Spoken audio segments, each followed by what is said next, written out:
Salam dostlar, bugün isim qaydasının davamını keçirik. İsmin mənsubiyyətə görə dəyişməsidir bugünkü mövzumuz. Ümumiyyətcə mənsubiyyət nədir? Yəni mənsubluq. Yəni hər hansı bir əşyanın hər hansı bir şəxsə mənsub olduğu. Məsələn deyirəm ki, mənim çantam. Çanta mənə mənsubdur. Məsələn deyirəm ki, Yusifin qələmi. Qələm kimə mənsubdur? Yusifə mənsubdur. Yəni mənsub aidlik bildirir də, yəni kimə aiddir, onu bildirir. Kimə mənsubdur? Deməli, burada mən tərif kimi də yazmışam. Əşyanın hansısa şəxsə mənsubluğunu bildirir. Bunu da qeyd edərsiniz, əgər yazırsınızsa. Deməli, gələk nəyə? Burada biz birinci, ikinci, üçüncü şəxsə görə bölürük. Birinci gəlin əvəzliklərdən başlayaq, sonra onların yerinə isimlər də qoya bilərik zaten. Birinci şəxsin təki nədir? Mən. Burada balaca mən yazıram. Cəmi nədir? Biz. Yer qoyaq ki, burada nəsə yazacaq. Sən, ikinci şəxsin təki sən, cəmi nədir? Siz. Üçüncü şəxsin təki o, cəmi nədir? Onlar. Mənsubiyyət şəkilçisini işlətmək üçün gərək özündən əvvəl yəlik hallı bir söz ola. Yəlik hal vacibdir. Yəni, mənsubiyyətdən əvvəl mütləq yəlik hal gəlməlidir. Yoxdursa da özümüzdən qoymalıyıq da. Deməli, yazırıq yəlik halda işlədək. Bunlar mənim, sənin. Yəlik hal şəkilçisi hansıdır? In, in, un, ün. Amma indi deyə bilərsiniz ki, niyə burada imdir? İn deyil. Biz axı demişdik indir, n'dir. Amma orada m'dır. Çünki bizim deyə bilməliyik. Yəni burada biraz qaranlıq qalmasın sizə. Ona görə üstündən qrammatik işarəsi qoydum. Bilirsiniz ki, hallar qrammatik şəkilçidir. Mənsubiyyət də qrammatik şəkilçidir. Yəni biz onlara leksik işarəni heç cürə qoya bilmərik. Ancaq qrammatik qoymalıyıq. Çünki sözün forması dəyişir. Sənin, sizin, onların. Baxın, yəlik hal artırdım. İndi yəlikdən sonra biz mənsubiyyət şəkilçili söz yazmalıyıq. İndi biz onların şəkilçilərini əzbərləməsək də olar. Çünki məntiqlə tuta bilərik. Məsələn, bura dəftər sözünü necə yaza bilərik? Mənim dəftərim. Mənim dəftərim. Dəftərim. Baxın, imi özümüz qoyduq. Biz heç bura in qoya bilərik, mənim dəftərin. Yox, mənim dəftərin deyə bilmərik. Mənim dəftərim. Amma sənin dəftərin deyə bilərik. Çünki burada daha uyğun gəlir. Yəni əzbərləməyə ehtiyac yoxdur. Sadəcə qabağındakına uyğun şəkildə qoyursan. Məsələn, deyə bilərik ki, sənin dəftərləri deyə bilərik. Yox, sənin dəftərin deyə bilərik də. Ona görə bura in şəkilçisi gedəcək. Baxın, in şəkilçisi həm yəlik hal şəkilçisi, həm də mənsubiyyət deməli amonim şəkilçidir.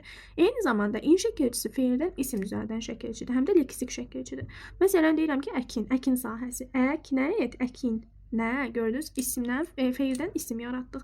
İn şəkilçisi yəni çox istifadə oluna bilər, amonimdir. Həm qrammatik ola bilər, həm də leksik ola bilər. Bayaq dediyim sözdə, əkin sözündə feildən isim yarandığına görə leksikdir. Yeni söz yarandısa, həmin şəkilçi leksikdir. Amma məsələn, bunlarda sənin burada nədir? Yəlik haldı, sözün forması dəyişdi. Hallar ümumiyyətcə qrammatikdir. Sonra sən dəftərin, in nədir? Burada mənsubiyyət. Bunlar hamısı qrammatikdir. Burada yeni söz düzəltmirik deyə qrammatik götürürük. Sonra yazıram bura. Onun Sizcə nə yaza bilərəm? Onun dəftəri. Burada mənsubiyyət oldu. Bizim dəftəriniz yoxsa dəftərimiz? Dəftərimiz təbii ki. Bizim dəftərimiz. İmiz, baxın, imiz burada oldu mənsubiyyət. Yəni özümüz qurduq da. Sizin dəftəriniz, onların dəftərləri. Dəftəriniz, dəftərləri. Yəni bu hissədə cəmdir. Yəni biz deyəndə çox adam nəzərdə tutulur. Siz deyəndə çox adam nəzərdə tutulur. Onlar deyəndə. Amma mən, sən, o bir nəfərdir də. Ona görə tək yazırıq. Yəni belə. Ümid edirəm ki, bu hissəsi aydın oldu. İndi gələk nəyə? İndi bura bir ulduz qoyaq, yazaq. Mənsubiyyət şəkilçili sözə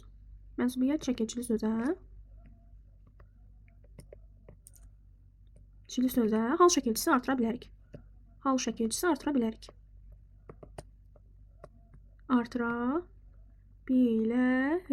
Bu nə deməkdir? Məsələn, biz burada sizin, onların, bunların hal şəkilçisi artıra bilmərik. Nəyə görə? Çünki burada bu yəlik hal şəkilçisidir. Yəlik haldan sonra, yəlik hal zaten haldır. Biz halın yanına bir dənə də hal şəkilçisi artıra bilərik. Yox, bir sözdə bir dənə hal şəkilçisi olar da, elə deyil. Amma mənsubiyyət şəkilçili söz özü adlı haldadır deyə. Biz ona əlavə hal şəkilçiləri artıra bilərik. Məsələn, yönlük hal artıraq. Bizim dəftərimizə. Beynimizdə artıraq bunu. Bizim dəftərimizə gördüyünüz yönlük al şəkilçisi artıra bildik. Ya da məsələn deyirəm ki, bunu yazdım. Mənim çantamın. Mənim çantamın. Baxın, bu söz təhlil eləyək. Bu nədir? Mənim yəlik aldı, bilirsiniz bunu. Yəlik aldan sonra mütləqlə gəlməlidir demişdim. Mənsubiyyət şəkilçisi. Çanta sözün köküdür. Çantam, mənim çantam, mənim çantam. Baxın, mənsubiyyət şəkilçisidir burada. Çünki çanta kimə mənsubdur? Mənə mənsubdur da, mənim çantamdır. İndi, ın şəkilçisidir. In artıq burada olacaq. Yəlik al. Yəlik al. Mənim çantamın nəyin? Mənim çantamın, məsələn, deyək ki, mənim çantamın rəngi. Yazaq, rəngi. Rəngi ardına əlavə edin. Mənim çantamın rəngi. Burada yəlik aldı. Yəlik aldan sonra mütləq ki, yenə mənsubiyyət şəkilçisi söz gəlməlidir. Baxın, rəngi, i. Mənim çantamın rəngi. Gördünüz, bu da mənsubiyyət oldu. Görünəcək, bir söz birləşməsinə nə qədər şəkilçi var. İndi gələk nəyə? Bəzi sözlər var ki, onlara biz şəkilçi artıranda ortasına y hərfi gəlir. Məsələn, yazırıq, bəzi sözlər var ki, onlara mənsubiyyət şəkilçisi artıranda ortasına y gəlir. Nəyə görə? Çünki uşaqlar 2 sayt yanaşı gələndə biz 2 saytı bir yerdə tələffüz edə bilmərik də. Məsələn, deyirəm ki, mövqe sözü daha çox istifadə olunur. Məsələn, yazırıq mövqe. Əslində, bunlar alınma və milli olaraq bölünür, amma sizin başınızı qatmayacağım. Zaten qəbula da düşmür də alınma milli sözlər, ona görə o qədər də dərinə getməyim. Mövqe sözü. Məsələn, mövqe sözünə birinci şəxsin təkinin şəkilçisini artıra bilərsiniz. Birinci şəxs nə idi? Mən. Mənim. İndi bunu artıram. Mənim nəyim? Mənim mövqeyim. Baxın, im. İmdir də şəkilçi. Yim deyil ki. Baxın, yuxarıda. Nədir şəkilçimiz? İmdir də. Birinci şəxsdə mənim dəftərim imdir. Mənsubiyyət şəkilçisi birinci şəxsdə. Amma burada yim, y gəlib də. Gördüyünüz kimi burada y nədir? Bitişdiricidir. Mənim mövqeyim. Sonra bundan əlavə su, nə sözlər var? Su. Məsələn, suyum. Mənim suyum. Yəni də deyirəm. Söz kökü sudur, şəkilçidir, y da burada bitişdiricidir. Sonra mənim suyum. İndi nə sözü də var? Nə sözü. Nə sözü. Məsələn, nəyi de, onun nəyi. Onun. Baxın, beynimizdə onun artırdıq.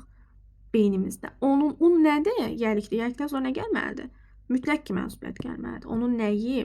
Nədir? Üçüncü şəxsin təkinin mənsubiyyəti idi. Amma y burada sadəcə bitişdirici samit kimi gəlir. Çünki nəyi deyə bilmərik də, y mütləq. Ya da suum deyə bilərik, yox, y gəlməlidir.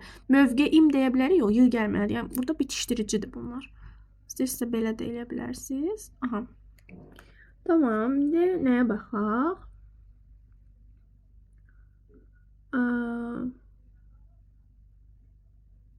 Bu qədər.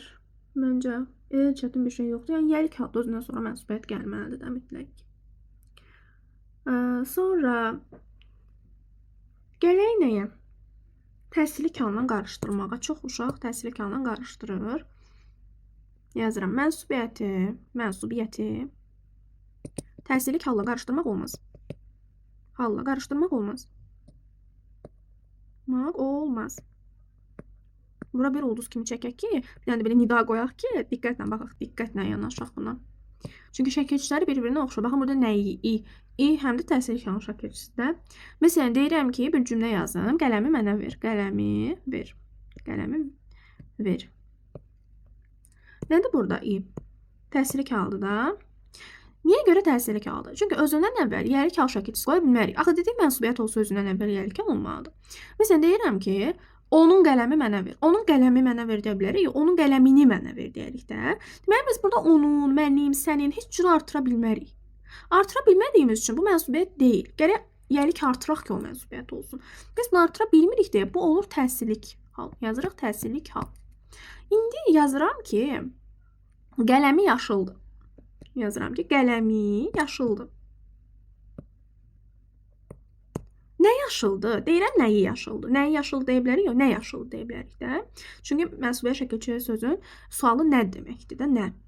Adıq adadır mənsubiyyət şəkilçisi. Bilirsiniz ki, yəni o hal şəkilçisi demək deyil. Deməli, mənsubiyyət şəkilçisi sözlər hamısı adıq halda olmalıdır. Qələmi yaşıldır. Baxın, biz deyə bilərik qələm yaşıldır. Nə yaşıldır? Qələm yaşıldır. Qələmi yaşıl deyəndə biz nə başa düşürük? Deməli, onun qələmi yaşıldır da. Burada bir dənə mötərizə açırıq, yazırıq. Onun qələmi yaşıldır. Onun sözündəki o nədir? Yəlik hal. Yəlik haldırsa, özündən sonrakı sözdə gələn şəkilçi nə olmalıdır? Mənsubiyyət şəkilçisi. Qələm kimə mənsubdur? Ona mənsubdur. Ona aiddir qələm. Sonra birini də yazım, siz tapın. Məsələn, deyirəm ki, kitabı məndədir. Sizcə burada I şəkilçisi yəlik olar, yoxsa təsirlik olar? Yəni, hər iki halda qrammatik donsuz. Biz ki, halla mənsubiyyət qrammatikdir, bayaq da qeyd elədim. Məndədir. İndi sual verək. Nəyi məndədir, yoxsa nə məndədir? Hansı sual verərsiniz? Nə məndədir? Ya deyirəm, nəyi məndədir? Nəyi məndədir deyə bilərik? Yox. Nə məndədir? Məsələn, deyim, kitab məndədir, qələm səndədir. Nə sualına cavab verir də. Deməli, biz burada nəyi sualını verə bilmədiyimiz üçün, məsələn, burada qələmi ver, nəyi ver, nə ver demirdi, nəyi ver deyirik. Nəyi ver deyə biliriksə, olur təsirlik hal. İndi baxırıq bura, özündən əvvəl yəlik hal qoya bilərik. Kitabı məndədir. Onun kitabı məndədir. Baxın, qoya bilirik də, onun kitabı məndədir. Mədinənin kitabı məndədir. Ya Ayxanın kitabı məndədir. Ayselin kitabı məndədir. Görürsünüz, nə qədər şey qoya bilərik. Mən onun qoydum da. Gördüyünüz kimi, yəni nədir burada şəkilçi? Yəlik haldır, elə deyil? Yəlik haldır. Yəlik haldan sonra nə gəlməlidir? Mənsubiyyət şəkilçi söz gəlməlidir. Həmişə gəlməyə bilər bu arada. Əgər cümlənin sonundadırsa, gəlməyə bilər. Məndədir. İndi bura baxaq. Bu da nə şəkilçisi? Yerlik hal şəkilçisi. Bunu bilirsiniz. Yerlik hal. Amma məndədir, isim deyil. Mən nədir? Mən əvəzlikdir. Şəxs əvəzliyidir. Yəni, sizə desək ki, yerlik hallı isim olan cümləni seçin, bu cümləni seçməyəcəksiniz. Çünki bu isim deyil, yerlik haldadır, düzdür, amma isim deyil, əvəzlikdir. Yəni, elə şeyləri qatmayaq, diqqətlə yanaşaq. Əvəzlik mövzusuna da gələcəyik. Yəni, belə, deməli, yazırıq. Nəyi sualını verə bilirik? Olur, təsirlik hal. Bunu da qeyd eləyək, təsirlik hal. Əgər nə sualı veririksə, olur mənsubiyyət. Mənsubiyyət şəkilçisi. Bunu belə kvadrat kimi qeyd eləyək. Belə, əgər siz bura qədər izlədinizsə, rəylərə ağ ürək qoymağı unutmayın. Sadəcə izləyib izləmədiyinizi bilmək istəyirəm. Maraqlı gəlir, ona görə belə təkliflər irəli sürürəm. Belə, sağ olun, özünüzə yaxşı baxın.